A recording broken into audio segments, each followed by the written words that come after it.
Notes do not help with remembering. They are a tool that remembers things for you for the sole purpose of allowing you not to remember it. Let's look at 2 real-life practical examples of writing over remembering. Bear in mind your job in this regard is to remember.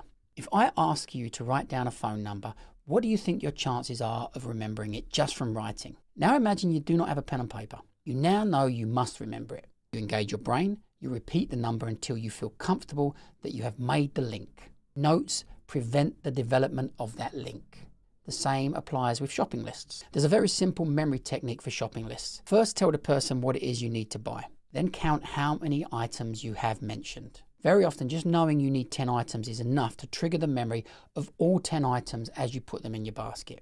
When you've placed 7 items, you will know you still have 3 objects left to buy. You will search your memory for what you think the remaining items are, and in most instances, you will be able to remember. So take minimal to no notes. Trust yourself to remember.